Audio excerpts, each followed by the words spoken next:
Welcome, mortal souls, to Strange Darkness Radio. Within the echoes of our host's haunting voices, terror weaves through the airwaves like a malevolent symphony. I am Benson, your spectral guide, leading you into the uncharted realms of the macabre. Brace yourself for a descent into a paranormal abyss with hosts Bobby Washington, Carolyn Grey, and Amy Tydeman. They traverse through tales that linger in the shadows, spectral apparitions, haunted domains, cryptids, and otherworldly encounters. Embrace the darkness, extinguish the lights, steel your nerves for a bone-chilling night into the heart of the unknown. It's time for Strange Darkness Radio. I can feel it coming in the air tonight.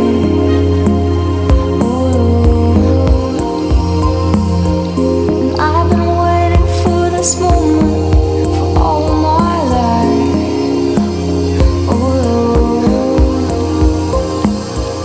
Can you feel it coming in the air tonight?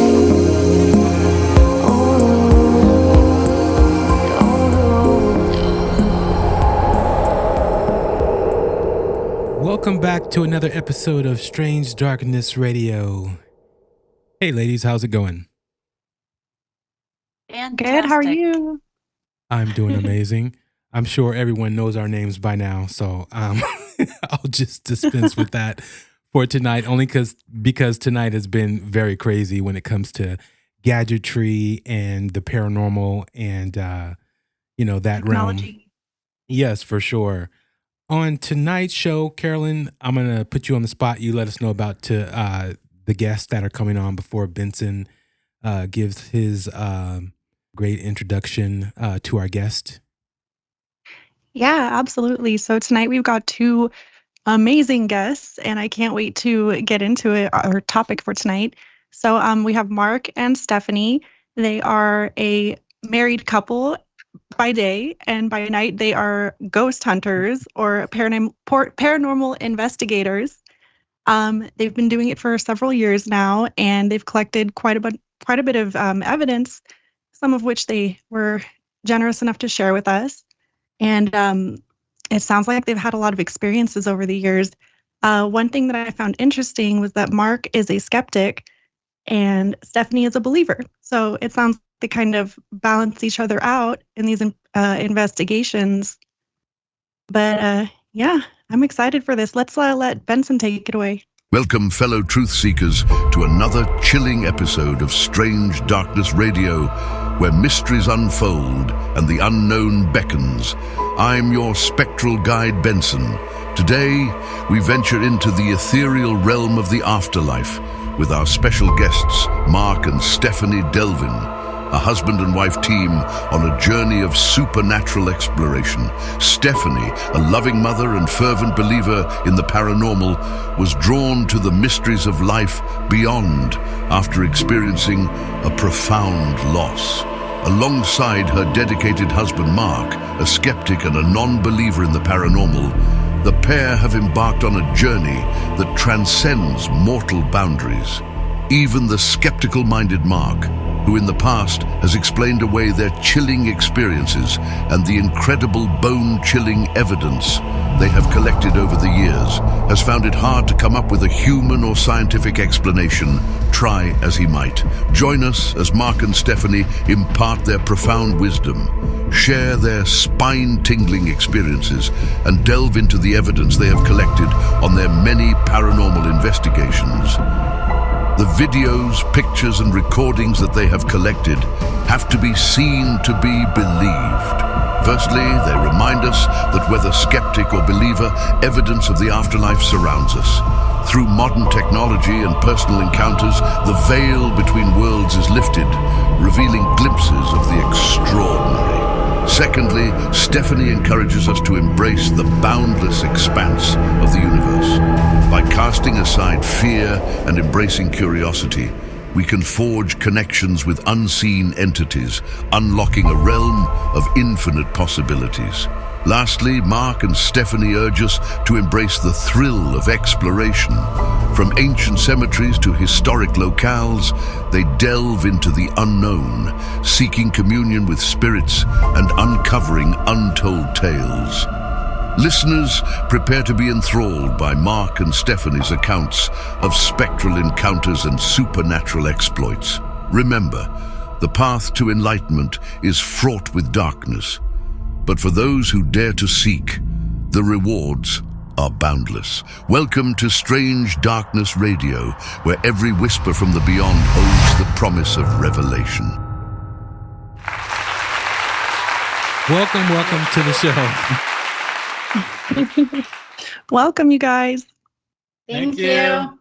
Yeah, thanks so much for coming on. Yeah. Thank you.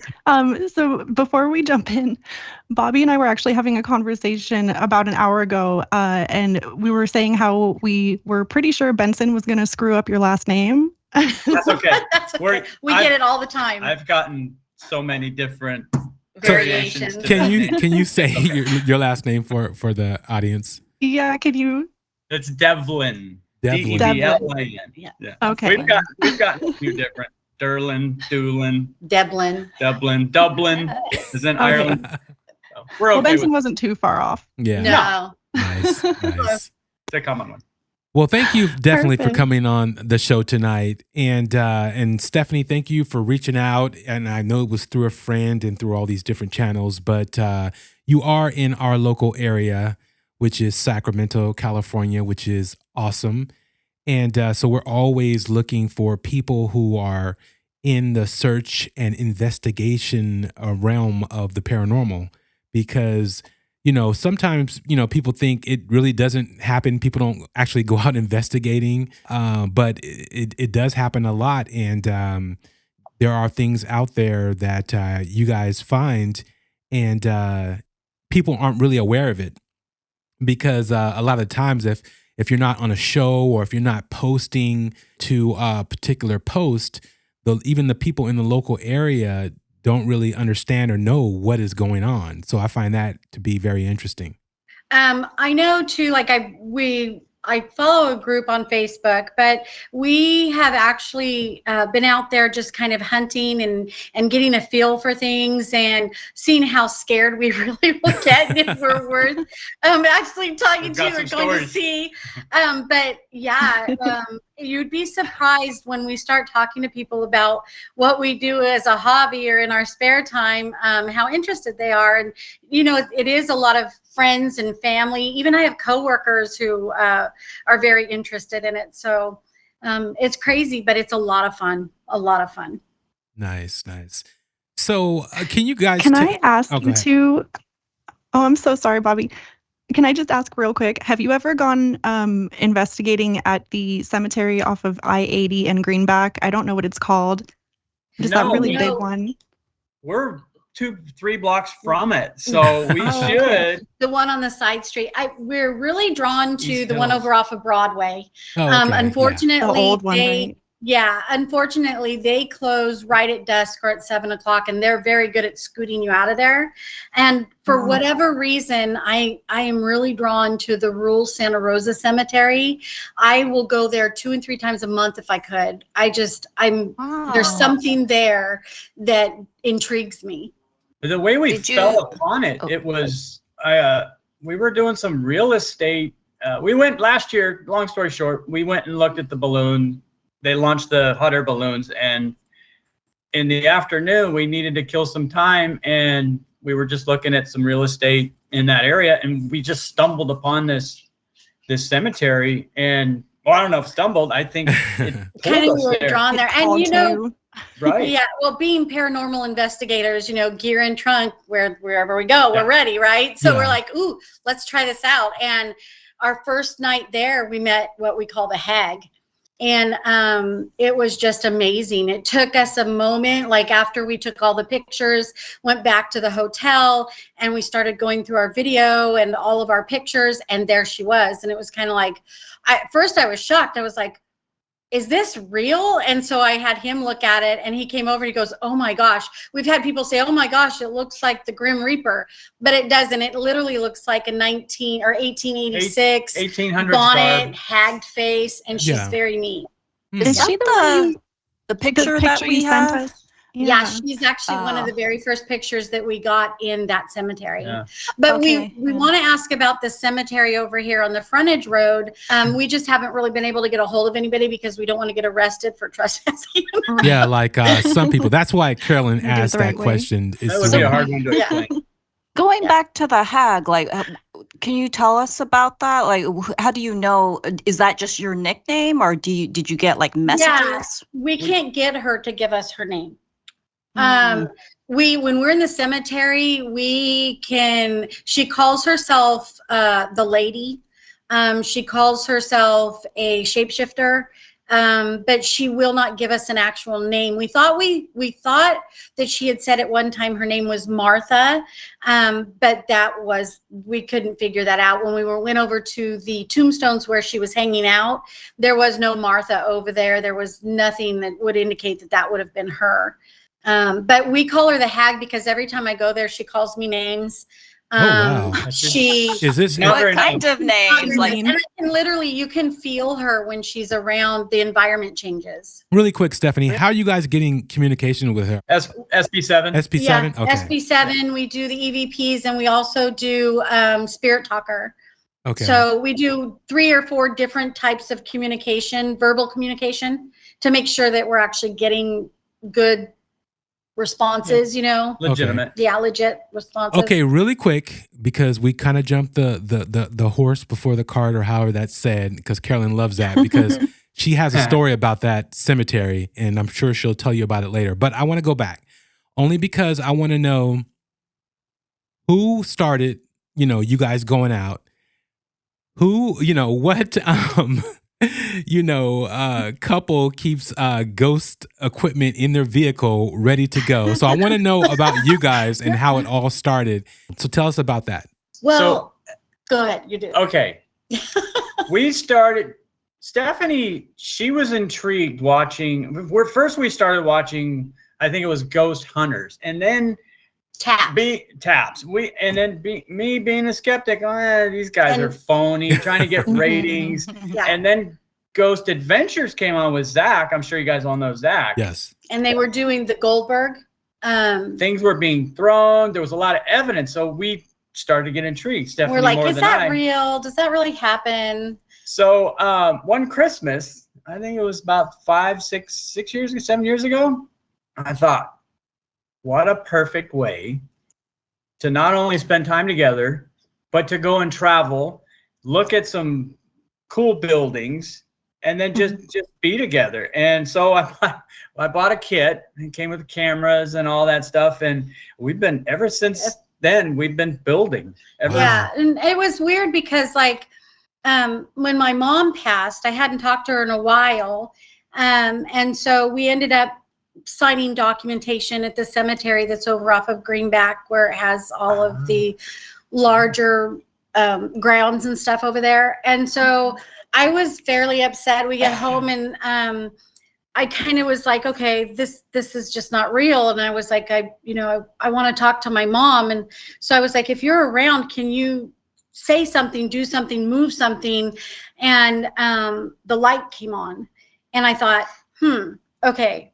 Well, Mark does electricity in our house, so it could be him, but let's try something different. Right?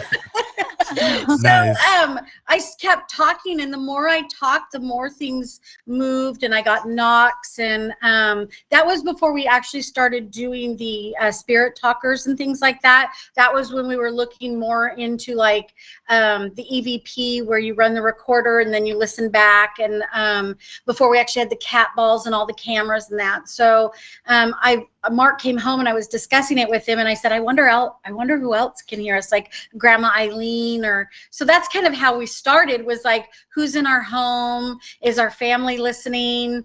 And then after watching all the shows, we thought, why not? Yeah. They're out there doing it, so can we? So off we went. We were intrigued. It was interesting. It was something And we started going to places they went that were local, like the Leger, the Holbrook, those kinds of places, just to, like, we knew that Ghost Adventures had gone there. And if they got stuff there and it's real, then we should be able to get stuff there, right? So that's kind of what we started doing that way. Nice. And so Stephanie, by the way, really quick, did any family member answer you in your home? Just wanted to. My mom, Oh, okay. My dad, his ashes are here in my house. And so I think we tried to get a hold of Grandma Eileen, but I think we kind of debunked it, but we weren't sure. Yeah. But yeah, I mean, just after a while, you do know what's a knock. And you do know what's a house settling. You do know, like, since we've been doing it so long, you can tell when your body senses it or when you're in heightened. Oh, yeah. Or when, it's like a breeze and you're like, oh, that was the breeze. Or when you actually can feel that something's around you. Like you get the chills and the hairs on your neck stand up. And I get very, my whole body gets like a vibration. I get tingles. You can physically see the hair on my body stand up. And that's when I know, okay, they're here. When we just went investigating, just my legs got cold. And I told Mark, I said, it's so freaking hot in here. Feel my arm. And I said, now feel my legs. And he was like, no way. And I said, there was a breeze there too. So, the breeze of them coming. We invited them to come into the room and you could feel them come into the room. It was crazy. I've heard that. Do you consider? I'm sorry. I was just curious, Stephanie, if you consider yourself to be sensitive to these things. Like, did any of this occur like before your mother passed away?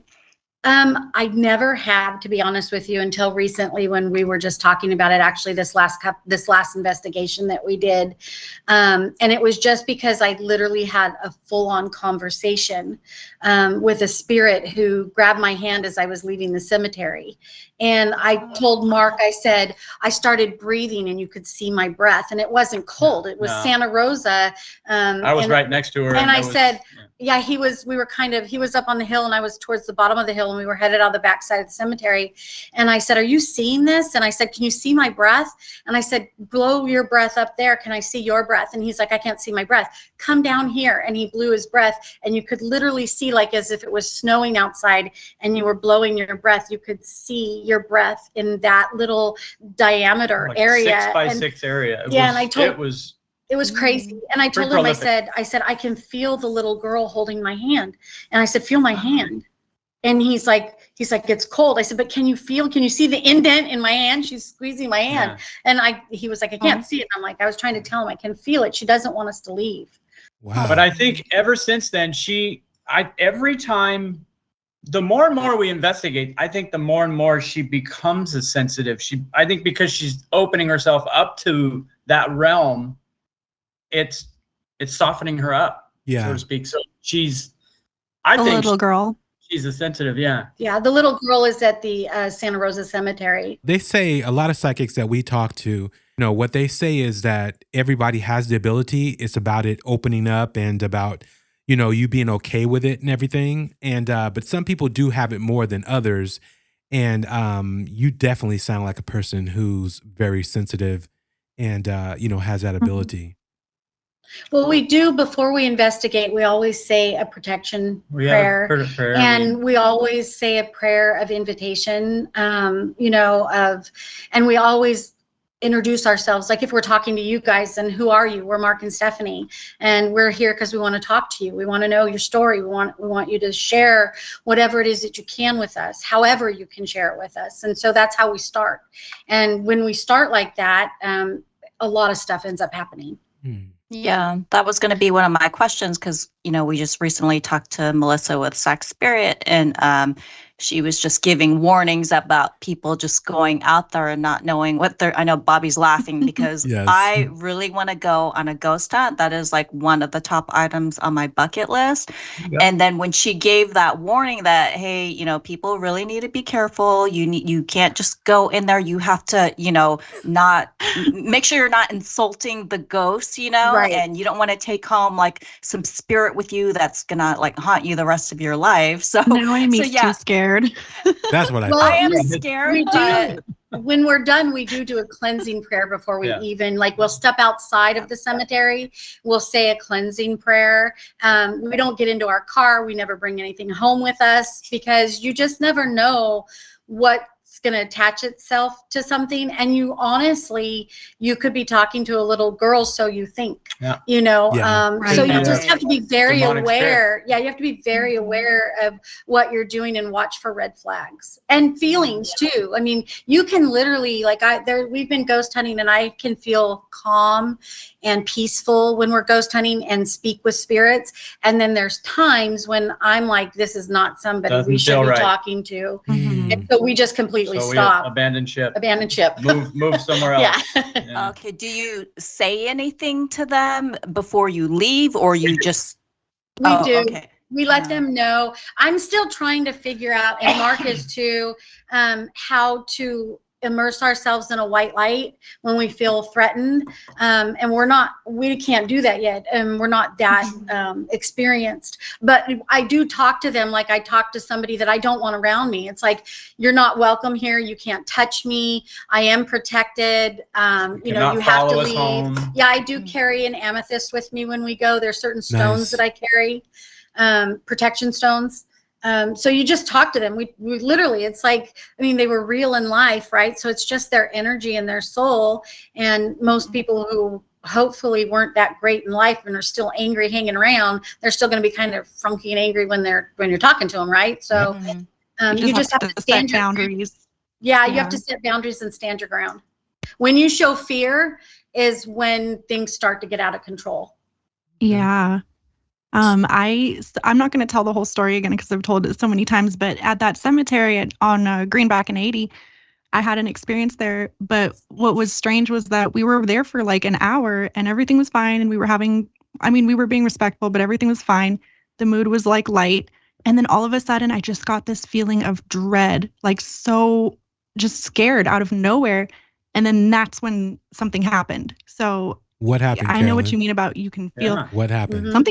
something screamed at us, and it was like a Really? couple feet away. Yeah, and there Like, was no you one could- there. You could audibly hear it. Yes, Could've- and it wasn't words, Could have been a homeless but person. for some reason, huh? Said it could have been There a are a few homeless there. person. My ex. I was with my ex at the time, and he thinks it was a homeless guy, but I think it was. I think it was a ghost because we didn't see anybody, we didn't hear anybody, we didn't hear any footsteps or rustling, and it was, it was dark because it was nighttime, but you could see She snuck front in, of by you, the and way. this sound came from As just a one- couple feet away, so it was Mhm. terrifying. You Yeah. felt that feeling prior, so I think that Mhm. was probably legitimate. Yeah, Yeah, I do too. like yourself, Mark, she was skeptical because she's not really had a experience that she can 100% feel comfortable to say, it was, something Paranormal. otherworldly. So Yeah. hearing all this from you two, and I hope we really get into it, Mark, as the skeptic, and now hearing you talk and listening to you, and even just your mannerisms and your expression, how do you feel now? Like with the whole process of what's out there. And before you answer that, what did you believe before this? Can I Oh, can I add on to that question before you answer That's it a too? lot to remember. Go ahead. You said in your bio that you sent us that you grew up in an old Victorian house, and like looking back now you think it was haunted. So how does that fit in with your skepticism? Like, yeah, can you just kind of explain your whole belief system and how it's changed? My mom said that there was always, it was built in 1903 or 4 or something. And so it's an old house. And so she would always say there was things moving. I never saw it. So I'm like, yeah, okay.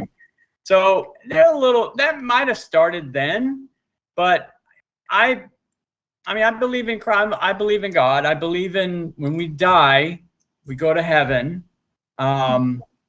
But what I was always a non-believer of is the purgatory part. I mean, I don't get, okay, so the unfinished business, what does that look like? What does that mean? So why why wouldn't they just, okay, well, my life is done. Doesn't matter, you know, however I died, I go up to heaven or Vice versa. to the other place. Right, So, like why do some people linger and others don't? yeah, and see, that's what I didn't really believe until we started this. And I mean, I'm still not 100%. I need that evidence. Like the other day, he keeps saying, I need someone to slap me, push me, whatever, scratch me, and then I'll really think about, okay, well, maybe this is maybe. I've seen a lot of shows where, you know, I've said it before, I think they're going for ratings, so they manufacture evidence, and that just makes my skepticism worse. It's not fair because I want to believe. I wanna be where my wife is, but and this has caused some really healthy debates. Oh yeah, between the two of us to agree to disagree. Yeah. But like I say, I'm getting better. But like I say, I still, there's just something that, you know, which is weird for me. Would they even after you feel it, I mean, even after he feels the cold breeze or the presence walk right past him with authority. I mean, like literally, like he was up against the wall with a cold breeze, called our future son-in-law over and said, "Can you feel this?" And I'm like, and you still are having issues with believing that there's something out there. I just don't understand. Okay, Mark. Just, I think Mark, my person. Mark, I have to ask you this. Okay, so as far as the Bible goes, you believe, because I know the Bible, you know, I do like what you said in your bio. That you sent us. You were saying that as a kid, yeah, you're not, you know, you really don't question things. You go off of the Bible, so on and so forth. But as you become an adult, you're going to, you know, speculate. You're going to like wonder like what's out there, what's going on, because obviously your adult mind is more like, okay, I'm going to be going someplace at some point in time.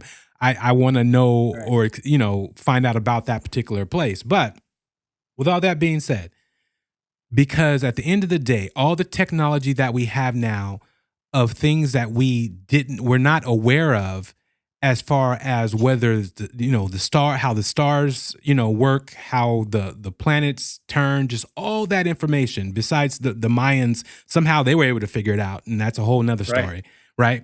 But yes. But you know, everybody thinking the world was flat and the whole 9 yards. All the technology that we have now, so we know as far as all the atoms that are flowing in between you that you cannot see, different spectrums of light that you cannot see in.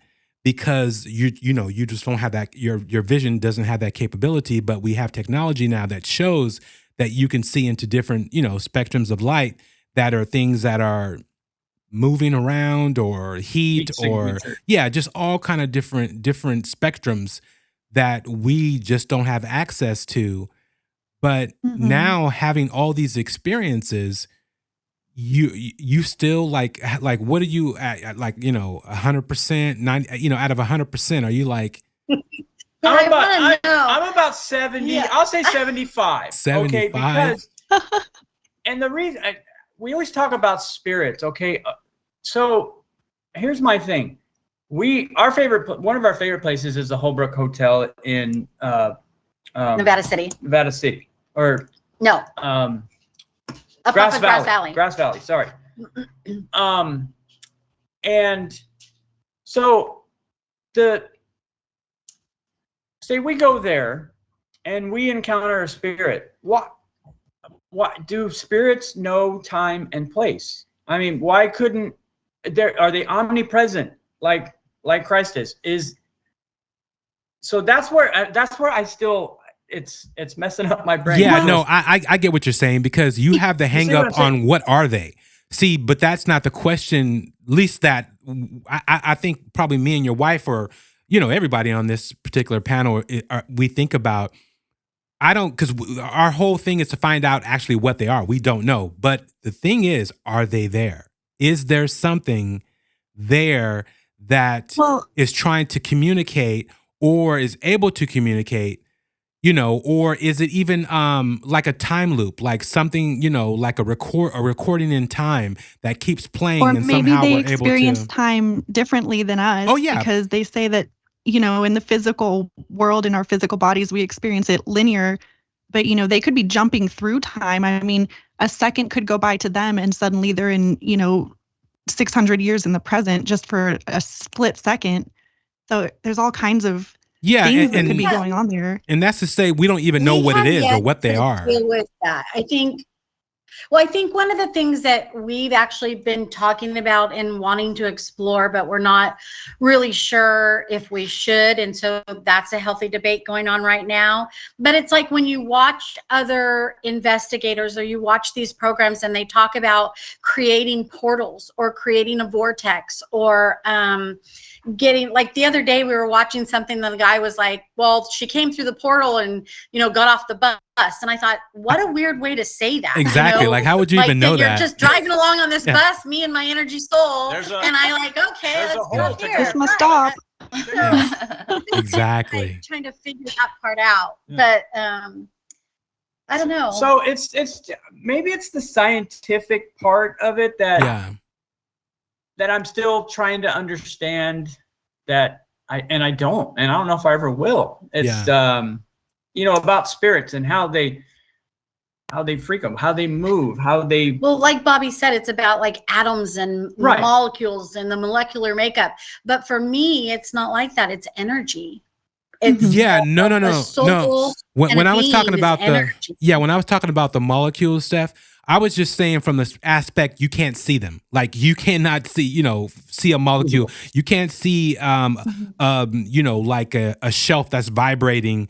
Unless you have a molecular microscope to be able to even understand when someone tells you everything is moving and vibrating. Just because you can't see it or perceive it. Exactly. Yeah. But as far as, like what these things are, let's say it takes whatever these beings are, right? Let's say they're not human. Let's just say they're beings, right? And then, but they've taken on, she feels this way. They can feel your energy and feel what your thought is or how you feel about what you think you're perceiving. So they take on that and, they play into that. So who knows what they are? Hopefully they're our loved ones. Hopefully they're, us and, that haven't moved on. And there are other places that we will go and everything else. But at the end of the day, that is my thing. It's just trying to figure out like what is really going on.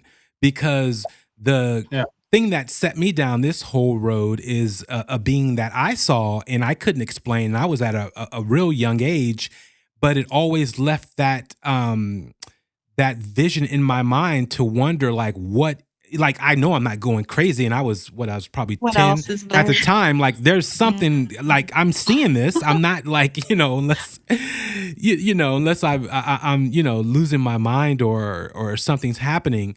But I saw it, and then with all the different and other experiences that I've had, even recently, with just talking to different people, and then I will start taking on or having the experiences that they talk about or they've had.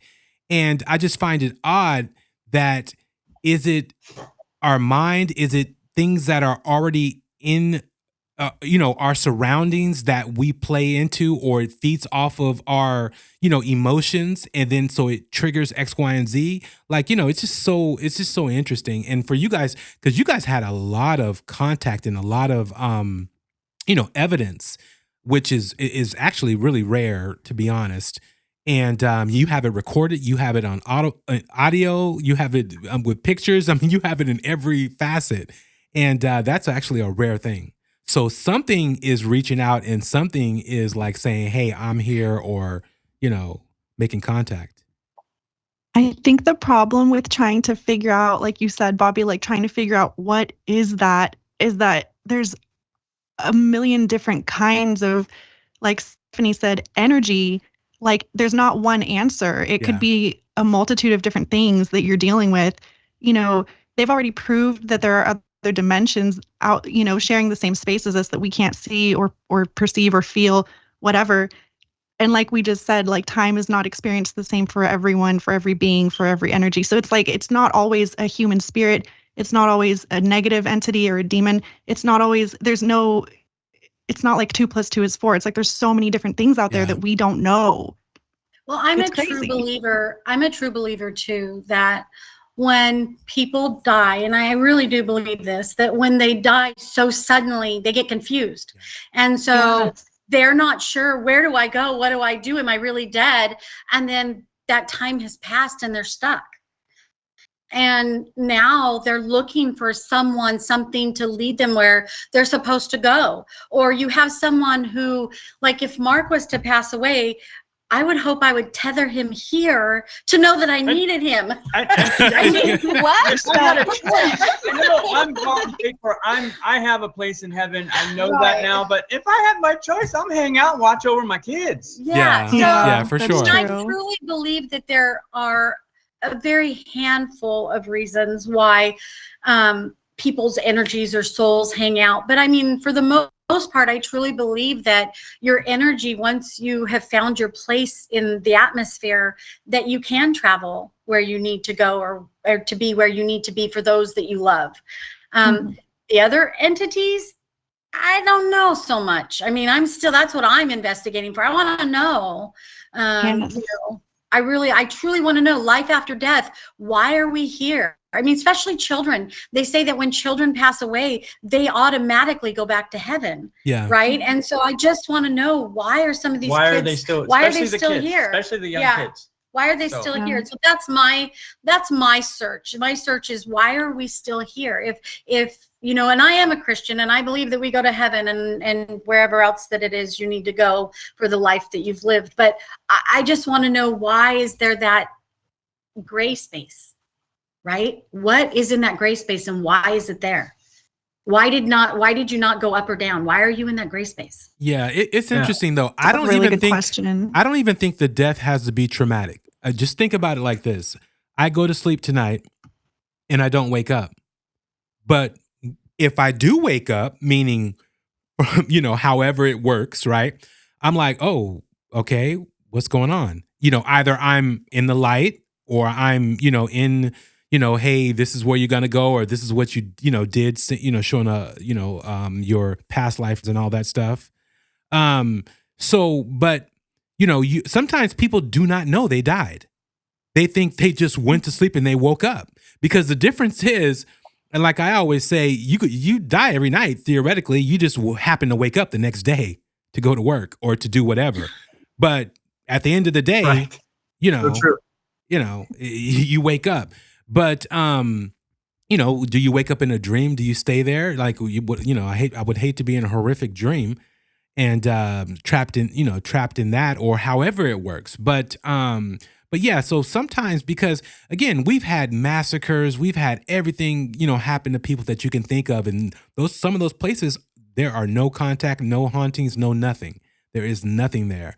So it's like what you were saying, Stephanie. It's just, you know, sometimes it could be the person's energy. Like, I'm not done. I don't want to leave, you know, however that works. So or they're confused, like you said. Yeah. Mm-hmm. Yeah. I think one of the things when we started doing they were doing it on the programs that we like to watch, and it's called the Estes method.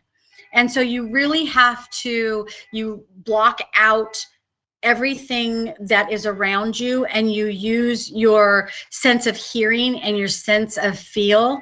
And we started doing that, and that's really hard to do because you're listening to the white noise, and the people on the outside are asking questions that you don't know they're asking. And we videotaped this last one that we did with my son-in-law, and for whatever reason we lost the footage, but he had connected with a gentleman named George. And George was with him throughout the investigation. Well, when we talked the whole night, it was crazy.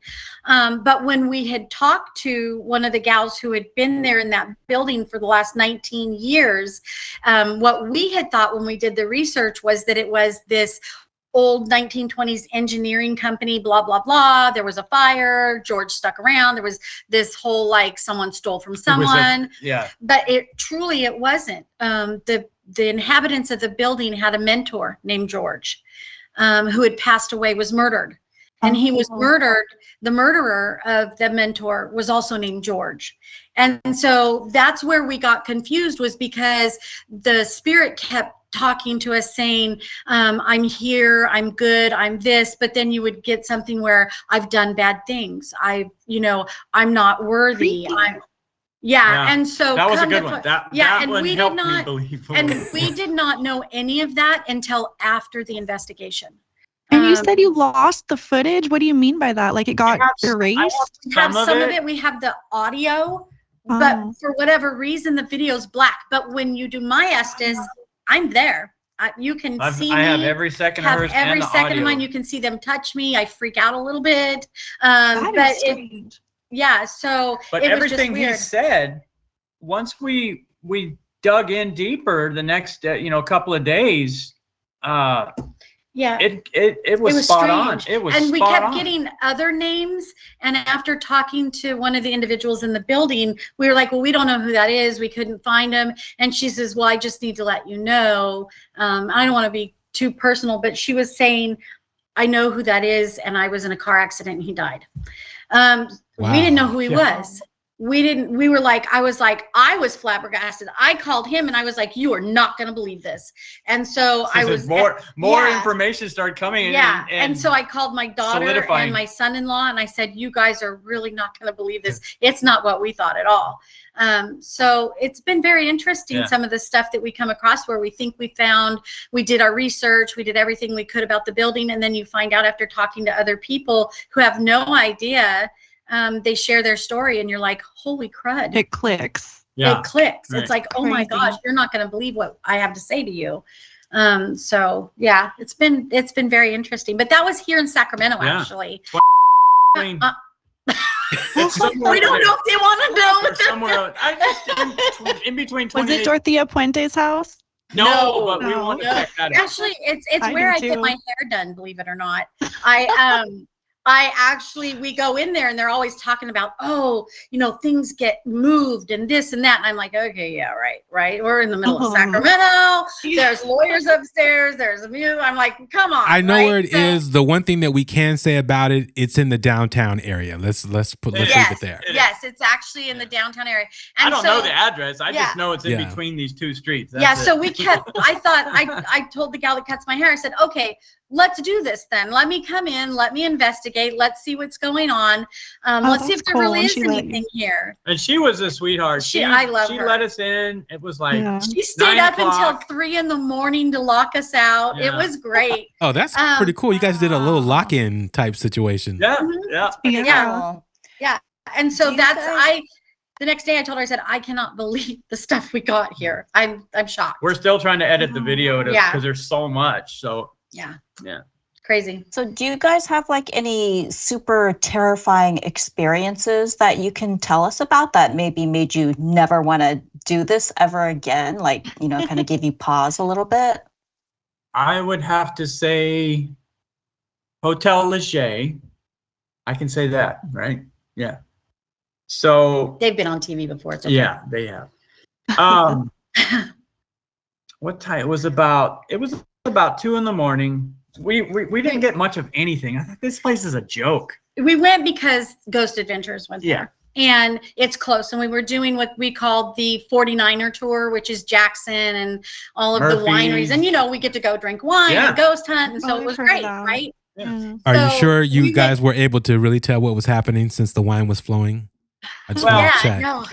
No, we don't usually open them up more. It wasn't like that. Yeah, that makes you more susceptible. Yeah. Right, we had drinking More open. spirits. No, but we went. The Hotel Leger has a history of underneath the building is a brick location where the workers used to go through and go up to the Bordeaux upstairs, so their wives wouldn't know, and then they go back down, and there's an area down there where they would go and drink and gamble and all that kind of stuff.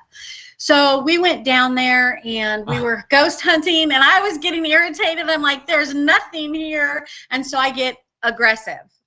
Which I was like, okay, I'm irritated, right? She was calling them out. I was calling them out, like, if you're here, really, come on then, right? And I'm like, so after we were all done, and we got back upstairs, and we were kind of like, what the heck? So I don't know if you know the Hotel Leger, but it is 100-plus-year-old hotel. The bathrooms are not even in the rooms. You actually shower across the hall. And so Yeah. So we go to bed, and I just got this feeling, and I said, wait a minute. You need to put your back next to my back. You watch the door. I'm going to watch the window. I'm like, I'm feeling really weird here. And so we started sleeping, and the pillow got yanked from under my head. Wow. And I told him, I said, I want to go home. I don't want to be here anymore, because we kept the light on all night. I was afraid. I made him sit on the toilet in the bathroom while I showered. I was like, I was done. Protect me. I was done. I would like to have more experience and not quite as afraid. I think it was them being aggressive back.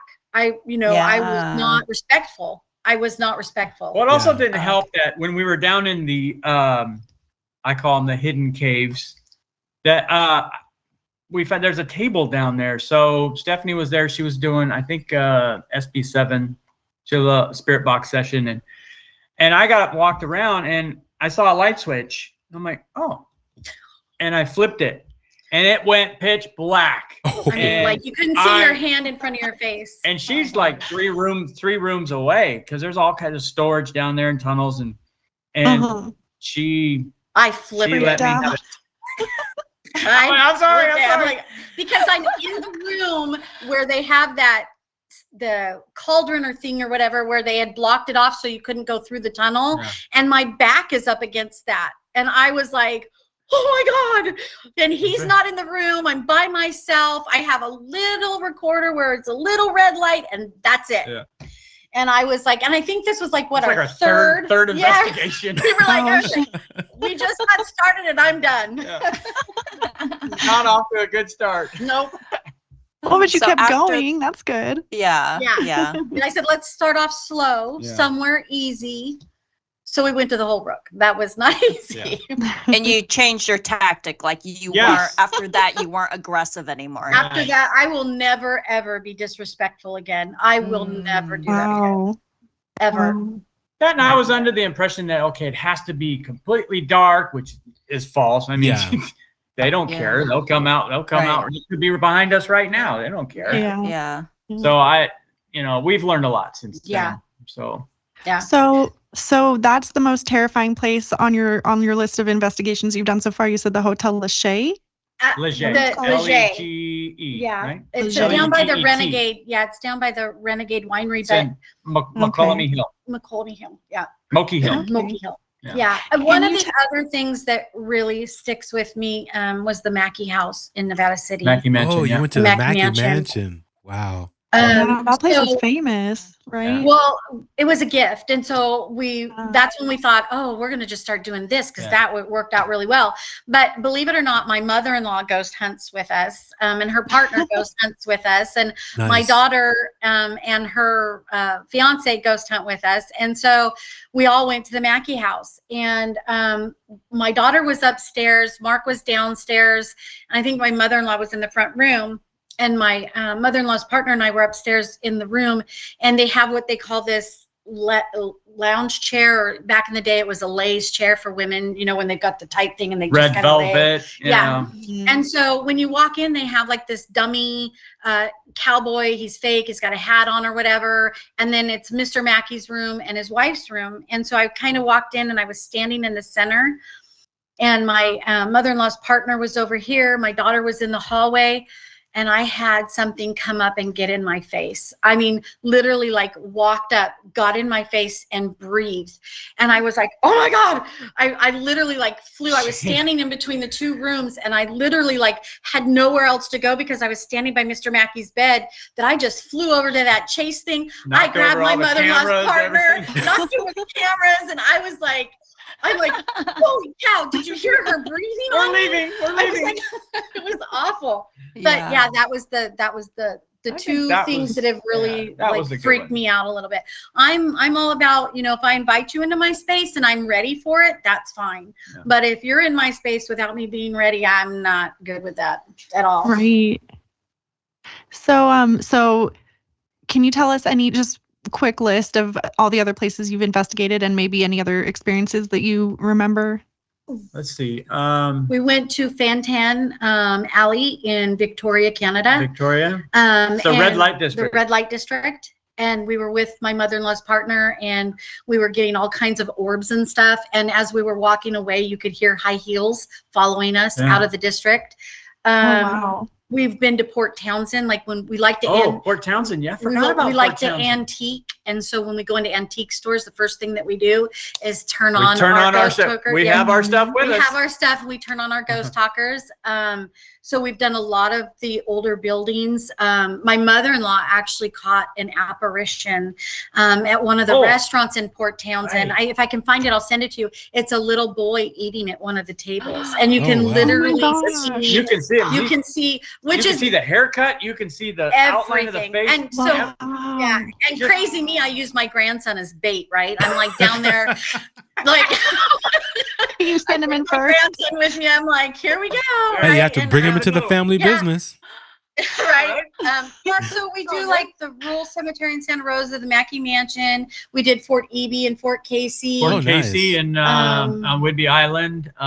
Yeah, that cemetery is no joke, because they uprooted the Native Americans and buried them along the back wall and brought in the white people and started burying them. And so that cemetery yeah, is That very, place must have hella energy. it's very did. Bad scary. energy. Very, very scary. Not to mention that across the way is where the military do their touchdowns with the jets. So there's a lot of energy. Oh, wow. Yeah. There's a lot of energy in that. Movement. Yeah. Fort Casey is, even though they've never seen any action, there's some areas there that are active, pretty active. Gosh, where else have we been? We've been to like almost all the hotels in the area. We always say, hey, we're coming ghost hunting.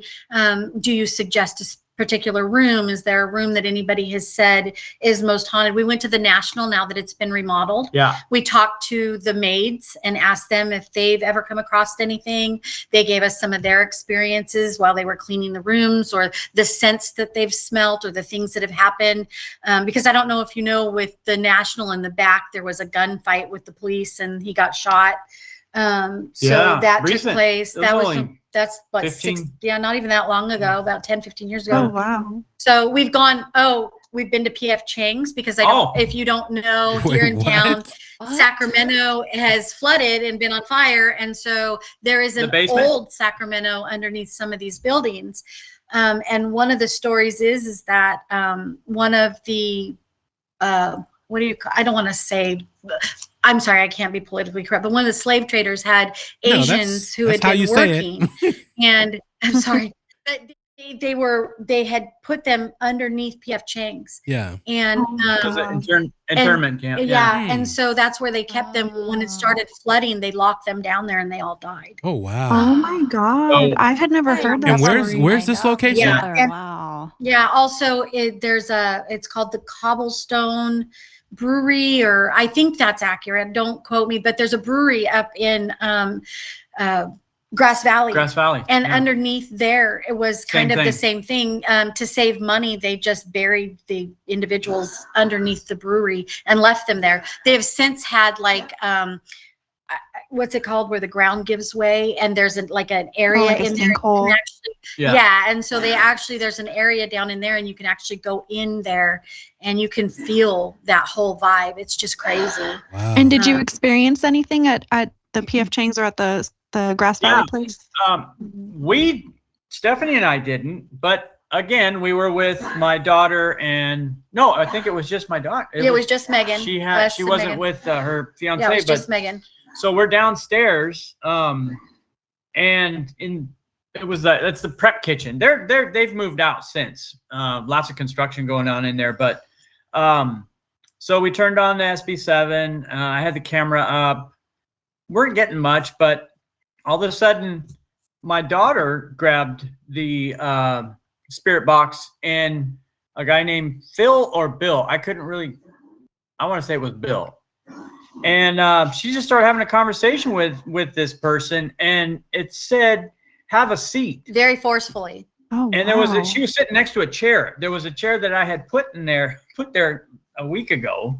And so that was that was pretty cool there, but Yeah. not much. Believe it or not as much as I would think down there. Well, Yeah. what about the time you put the camera when you were working? You put the camera I and did. you walked out, and the door closed on its own. You could see the light from where he had left the door open, and I don't know what the time frame was about that, but he was working. He thought, oh, I'm going to put the tripod down here, see what we capture. So he walks and goes about his work day. When he picks it up and brings it home and we're watching it, you can see the light from the door, and then all of a sudden you see Just the door disappears, closed the light, and the light's gone and the door had closed on its own.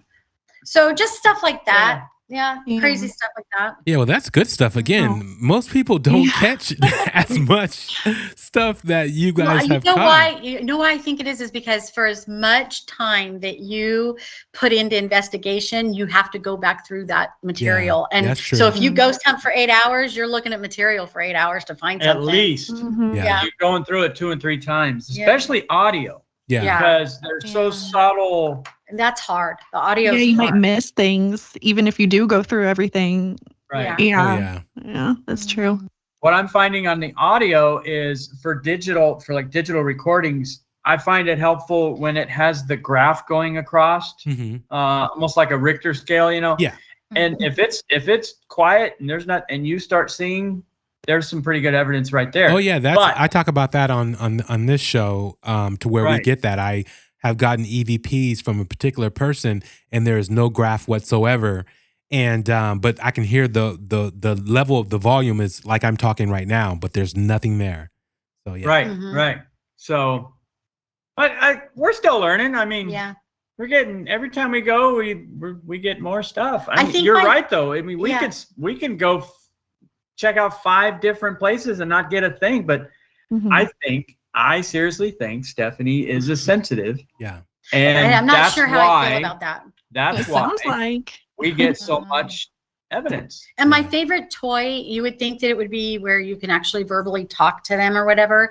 My favorite toy is cat balls. I don't know if anybody's ever talked to you about those. I have cat balls. I haven't used them yet, but I have a bunch of equipment I have not used, but yes. Oh, cat balls and the flashlight. Yeah. I really think They're like simple. we did a REM pod, and I still don't know how I feel about the REM pod, but when you're talking to the cat ball, when you're talking to them and you have the cat ball or the flashlight and there's a quick response, you kind of get the idea of, okay, they're here, they're listening. And so you kind of do the yes, no method. Yeah. And so that's my new favorite thing right now is the cat ball. I keep jumping from equipment, but right now that's my favorite thing. That and the camera. She always gets stuff on the camera. Wow. Right? And I never expect it. I mean, it's the weirdest thing. I'll take the maybe same you're picture. just I a don't get any- magnet. Like I you just think- attract it, even if I you're not think- aware. Like this last time when we got that picture of the guy named Carlton, that was weird. I did not even expect that at all. When I was going through the stuff the next day, and I told Mark, I said, we got to go back. I've got to go back. I got to take that picture again in daylight. I got to see what's hanging there. Yeah. This is not what I'm seeing. And sure enough, we tried to debunk it. we did. We went back the second day, and you can literally see he looks like to be about 7 feet, and he's hunched over with his head, and we caught him just perfect in between the two. They were tall monument type. Yeah, like a headstones. monument type. Then it wasn't a headstone. It was just like a monument. Yeah. Which is weird because we don't normally go in that way when we enter the cemetery. We went a different way this time. And I was just snapping pictures at dusk, and I just happened to get it.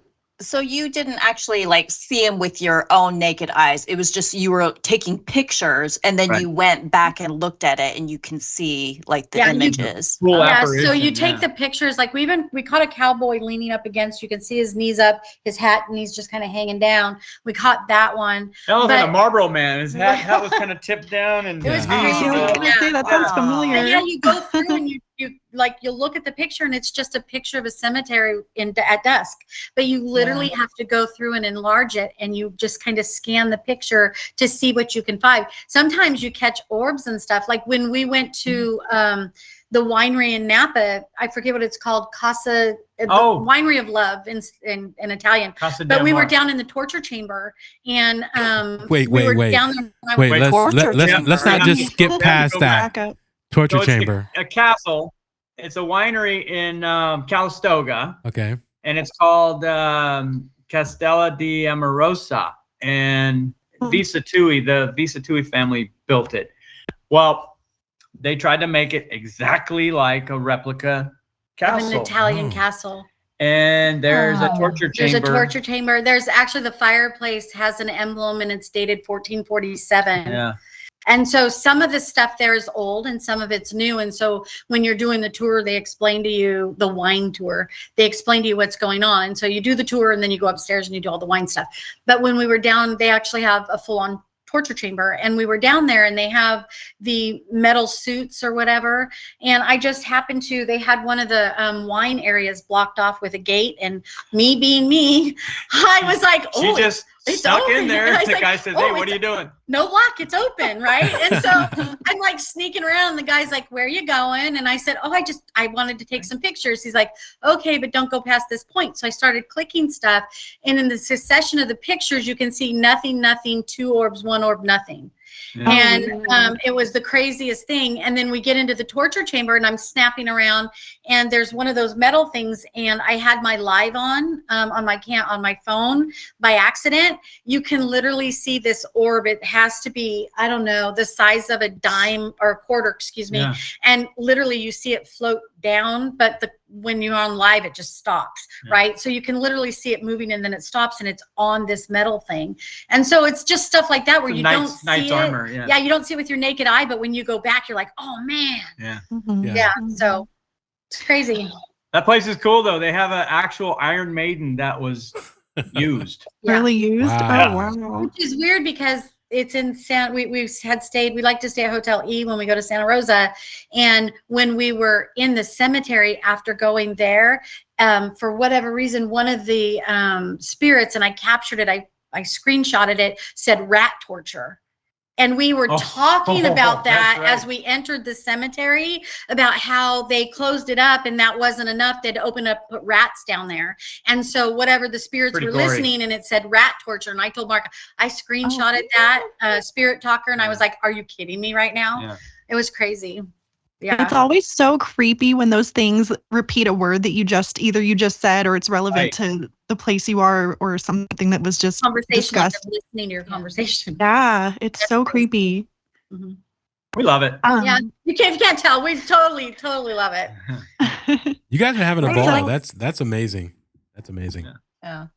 I feel like with all the evidence that you guys have been collecting, if we were to talk to Mark, maybe like 8 months from now, I think he would no longer be a skeptic. Mark is not a skeptic. 5% to go. I think you're right. We need to find somewhere to take him where it's just going to scare the shit out of him. I just would love to take him somewhere where they just are like, ooh, fresh. I invite it. Right? Yeah. I invite it. Every time we go, I said, I invite you to not be like wicked with me, but touch me, push me. Show yourself. Yeah, we're ready to start leaving California and try these places like the Waverly Asylum.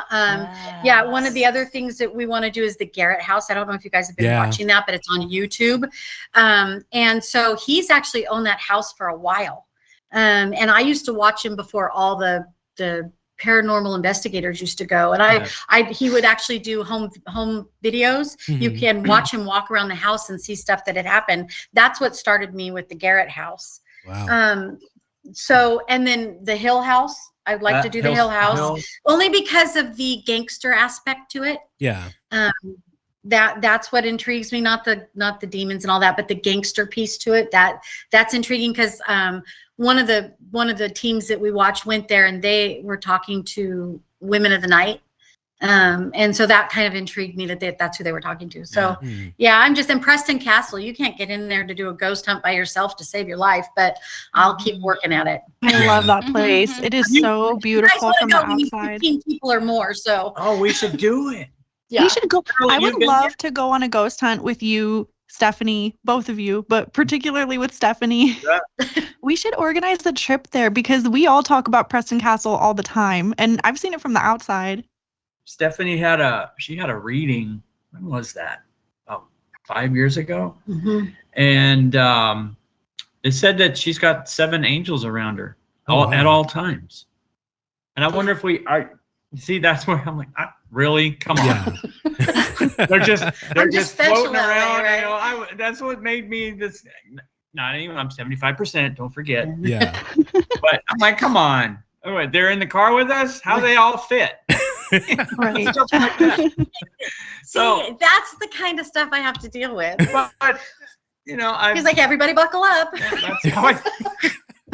That's a good one. Well, it's good to be skeptical though. Like you need to question things. And I think that's why we make such a good team when we're going out and doing this. Yeah. Because even though I've still got about 25% to go as far as a full-on believer, I can call out the BS if it's what I think it is. But if it's legitimate, there's true evidence. Like lately, what we've been getting. Then I'm on board 100%. We were in the Holbrook, and I don't know if you guys have been there, but downstairs there's a bar, for lack of better, the bar. It was just before or after COVID, so they were still shut down. And we were in the women's bathroom, and he was outside doing something. And I came bolting out of there, and I'm like, "You've got to come in here." He's like, "I'm not going in there." I'm like, "It's after hours. Come in here." And so the things were moving in the bathroom. So what does he do? He grabs toilet paper. And he grabs the toilet paper. He sticks it up on the fan up top, turns off the fan in the bathroom. He's like, "Let's see it move now." And sure enough, it started swinging. I'm like, "The toilet paper's not moving. What do you say now?" And he's like, "I must have bumped it." I'm like, "Dude, I'm telling you." I thought it was the HVAC turning on, you know? But he literally like stood on the sink, taped the toilet paper to the ceiling, and I'm like, "Come on, really?" But that was we couldn't debunk it. So I guess that's where good. Exactly. Like it's good to do those kinds of experiments. Yeah. And like prove it. Yeah. It's that kind of stuff that, you know, it's fun. He makes it fun that way. So now, if I was leaving that bathroom and the door hit me in the ass real quick, I'd probably feel a lot different. That's a good one. That's a good one. So, what is next on your bucket list? Is it Preston or what? You know, to go there by do a all-nighter there, or what is it? What is your bucket list location? At least I think I'd love to go to Preston. But I think what we've been talking about, I want to go back to Virginia City. Oh. It's not Mackey Mansion is only one of several buildings and areas that are we're very interested in the Washoe Club. The Washoe, there's a Yellow Jacket Mine. No, it's the Yellow Jacket The Mine. Yellow Jacket I don't know Mine. if you guys watch, but we watch Twin Paranormal, and they're just a bunch of kids from Truckee. Yeah. And that's when we started watching them. It was real, right? But now it seems weird. But I mean, this was like when we wanted to go up and do the trestles, the train trestles that are no longer operating, where they had the snow avalanche. We wanted to go into there. We want to do the Truckee Murder House. But I think really right now we really are interested in trying to get into the Washoe to see what that is about. I mean, literally to get to the Mackey Mansion, we drove in a blizzard. Wow. Up the hill. My daughter was like, turn around. I mean, white knuckling it. My mother-in-laws are in tow behind us. And I'm like, no, we're going. And so we get up there. We actually had to dig our car out to get home. It was snowed so bad. But we went. That was a brutal drive too, because maybe that's why I was so tense, because the drive, it's not only it took us 4 hours to get to Reno. We checked in. And then we filled up with Starbucks, and then off we went. Jammed up the hill. Everyone's, "Are you sure you want to go?" I'm like, "I will walk if I have to." It was another 6,000 feet. You are not supposed to get to the afterlife to investigate the afterlife, Stephanie. Yeah, so when we finally we had to be there by like 9:30 for the tour. Oh, for the gal to so it was give us all the info. Yeah. So I think it was a total like 7 hours in the car. Yeah, we get there though. We got there like at 8:30, and we didn't leave till almost 7 o'clock the next morning. Yeah. But it was 25 degrees in the house. It was freezing, and you can't wear your shoes. You're not allowed to wear your shoes. Are you serious? So it was freezing. It was freezing. But it was Wow. well worth it because my younger daughter and her fiance, what they caught in the hallway with the cat ball was crazy. They got it on video, and they're talking to a spirit, and they were like, if you want us to leave you alone, just light that up and we'll respect you. And they lit up all the cat balls all the way down the hall. And so they turned around and they left. Wow. They were like, okay, we're out. We'll leave you alone. Yeah, and just for the public out there, if you guys haven't experienced the cat balls, just because I know when you say that, people are like, oh, they should go off really easy because they're for cats. It's really, no, they're actually, it takes a lot to set those things off. It's not just by, the wind or, they have to really be blown. I've messed around with them in my home, and it takes a lot to set those things off. And sometimes too, if they've been touched, they have a little clicker button that you have to click them on with. Yeah. And so sometimes, like if they've been touched, they've learned, certain spirits have learned to click the clicker button. And so you're standing there and they're there with you, but you don't know because they've turned off your cat ball. They separate the energy in between the contacts to make the thing work. I don't know how they do it, but we literally have set up the cat balls, run and jumped and jumped, trying to get them to go off. Yeah. And Mark did. Like, no, that was no. Somebody kicked it. No. I've seen him like flail all his limbs trying to get this stuff to go off just to debunk it. It's crazy. I wish I would have videotaped that. Yeah. No, it's really hard to set those off. But so have you guys came up with a name for your, investigative group? Yeah, we call ourselves Paranormal Pursuit, the Skeptic and the Believer. Believer and the Skeptic. Yep. The Skeptic and the Believer. Yeah. I already know what I know. Yeah. Well, I'll put 75% next to the Skeptic. Maybe 70. Nice. 75, nice. I think we're good. Nice. So, man, that is, again, I think you guys are amazing. It's just fun to, as a couple, to go out and investigate and to have this experience. This is a otherworldly, really experience. It's something that, you have to see it to believe it, that you're really getting this, these things happening and all this information and, whether it's someone talking to you, something whispering in your ear, something touching you, the touch alone, would just, send shivers down my spine personally. Right. Because I've had a lot of. Important to let your listeners know too is like we're joking around and we're talking about what we find, but there are times when we've spent time and money and you don't always get something. For sure. And that's there's times when you go out and there's just honestly someone says, oh, go here, do this. You get there. And I don't know if it's because the person that investigates gets the stuff because of who they are, but there's times when we've gone and gotten absolutely nothing. The majority of the time you will get nothing. That is a fact, and you will hear certain things and it could be, whether you're in a home and the house is settling or the wood is creaking or there's an automobile, going by, or you're recording audio and your stomach is growling or the person next to you, they don't want to admit it, so there's a lot of bodily sounds that can happen and come off as, oh, I caught something. So, but it's very rare. And that's what I was saying in the beginning, that you actually do catch things. And just like the things that have been happening in my home, which again is rare when things happen, I actually had to send Carolyn the video as I recorded it live because it's very rare that I'm like, okay, now I'm recording this, and it was my sign going off and flickering. Yeah, that was a good one. And you so actually got a good one. Yeah. And so I was like, Carolyn, here we go. See? And I believe you now. Yeah, exactly. It's like, Bobby, you always say things happen, but it never, it never happens to me. Anytime a light flickers, Bobby sends us a video. Yeah. But no, that was a good one. That's not even true. I only send it when it actually something happens. But yeah, so it is very rare that things occur like that.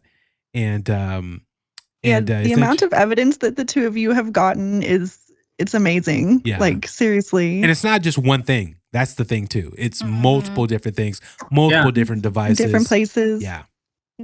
And along with what you're getting, you have that experience that is happening, whether it's just, the hairs, on, your arms standing up, that sixth sense where something is going on. And then you go back and listen, and then you get what captures something. You're like, okay, I knew that, that happened. So yeah, that's amazing.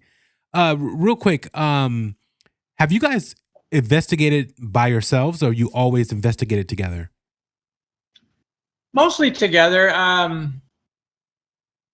I don't think we've ever gone off on our own. Well, I mean, when we're within 20, 30 feet, but yeah. Well, no, I mean, we invested. I don't think we've ever investigated alone, but we've actually investigated, like, if there's multiple buildings or something, we've been in separate buildings, or we've been all the way to the top or outside, or, but it's not like we're always in the same room. Yeah. But I don't think we've ever traveled anywhere alone and investigated alone. Yeah. I think it's because I think it's because sometimes when I'm investigating, I get really, if I really start to feel something, I'll start to feel sick, or I get a headache, and so I don't feel comfortable. I feel comfortable with him. I've been married to him for 33 years, so I feel comfortable looking at him and going, okay, we got to go, or whereas if I was with someone else, I might be quiet about it. Yeah. So I just feel safer when I'm with him. Yeah, that's it. This has brought us closer. I mean, because we have some pretty good conversations. Oh yeah. We debate, and we either agree or we agree to disagree, but it's communication. So yeah. It's funny because we'll be hearing the same story, and I'll be all excited, and he'll be over there rolling his eyes and shaking his head. I love that, even how skeptical he is, as he was in the beginning, how supportive he was of you, Stephanie, and, went out and got the equipment, and he goes to all of these events with you. I just think that's really admirable. And I just love seeing, like, how he supports you in that. And it's great that he's swaying the other direction as well. So I think you guys make a great team. You can tell you guys really get along. And I can see that it's something that you guys love doing together. And I think it's a really great bonding experience. So it's nice to see that. Thank you. I'm very lucky. As long as I don't turn the light off. Yeah, I'm very lucky, because I think most men would have been like, okay, I gotta go. You're on your own. Like, oh, you're silly. I'm not doing that. But it's pretty cool that he does that with you. Yeah. That's awesome. Good job, Mark. Like we're ghost hunters, and we're like, wait, you're what? Yeah. So we dive into the paranormal. Yeah, you and your wife? Yeah. My team, they don't believe it. Yeah, my team at work, they tease me all the time, but yet they're the first ones to say, "Oh, I heard you should go over here. Oh, I heard you should go do this." Yeah. When you guys went this last weekend, did you catch anything? I mean, so yeah. I think it's a fun activity to do together. Like, it'd be cool if more couples did things like that together. So yeah. Let's make it a date night. Yeah. There we go. Double date. Yeah, right? That'd be awesome. I would love the paranormal rabbit hole. But yes. For sure. Yes. Going in it. Yeah. Exactly. Okay, well, give out your socials, and because did you guys set up your site and everything as far as your Instagram page and everything? No, we haven't done that yet, because we wanted to wait until we were better at like actually creating videos and stuff. But we were just talking about getting all of that up and doing, because we really want to start posting what we're catching, and show people, that this is something that's out there, and especially locally. We wanted to start doing that too, because we wanted to start hooking up with some local people. So we haven't actually gone out and started setting up our actual page and stuff, but so Sac Spirit, Melissa is her name, right? Yes. Mm-hmm. Yeah. Mm-hmm. So, but when we will, and then we'll send it out to you. I mean, I think, because right now we're still trying to figure out how to put the videos together, and that takes a while. So yeah, we're not techie. Yeah, we could post pictures and stuff in certain videos, but I don't think it would be all that interesting. Yeah. No, the information you guys have is incredible, and when you do start posting it, trust me, you're going to get a lot of people, interested in seeing, what you have and what you've caught and where you've caught it. And again, like you said, it's also, about the person. So it's you. These people can go to these same locations and, just be crickets out there. So yeah, I think that's, really good because it's like that play on, ghost hunters would catch all this stuff and Mark's like, yeah, but are they really doing it? Is this all fake? Is this just for clicks? You know what I mean? But, sometimes it's the person that, triggers it and that, they're trying to interact because, whoever these spirits are, however it works, they're seeing Stephanie like, ooh, she has that light. Or it could even be Mark. He just doesn't know it. And, or a combination of the both. You guys' love for each other and they see that beacon and then they want to interact with you all. So there's a lot that, it can be. That's true. I never thought of it like that. So that's it's very a positive interesting. light. So they're intrigued as well as we are. Exactly. Oh, I like that. Yeah. Yep.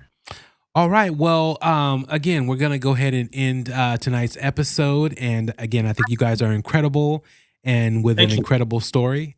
And thank you for joining us on tonight's show. Thank you for having us. We and if you appreciate get anything about Preston or anywhere you guys want to ghost hunt, give us a call. Yeah. We're always up for We're on board. Good hunt. Definitely. Yes, for sure we Yay, will. That'll We be sure fun. will. We've all been talking about going, so Yeah. Exactly. Well, let's do it. Yeah. Okay. Thank you. All right. Good night, you guys. As your journey through the shadow realms of Strange Darkness Radio concludes, remember that you unlock the door to the paranormal with the key of imagination. Beyond it lies another dimension, a dimension of eerie soundscapes, chilling sights, and the profound depths of the mind. You're venturing into a land of both haunting shadows and tangible substance, where the ethereal meets the corporeal, and ideas take on a spectral form. You've just crossed over into the Strange Darkness Radio Zone. In the vast expanse of the paranormal, there exists a fifth dimension, extending beyond the known realms of our understanding. It is a dimension vast as the cosmos and eternal as infinity, a mysterious terrain between the illumination of light and the depths of shadow. This is the middle ground between the empirical and the supernatural, where fears fester in the pit of humanity's soul and knowledge ascends to its zenith. Welcome to the dimension of imagination, an area we dub the Strange Darkness Radio Zone. As you conclude your journey with us, remember that you're departing this peculiar zone, a place where reality intertwines with the surreal. Be cautious as you step out, for you may find that the boundaries between the normal and the paranormal blur, leaving you forever in the lingering embrace of the unknown. Until next time, farewell from the depths of the Strange Darkness Radio Zone.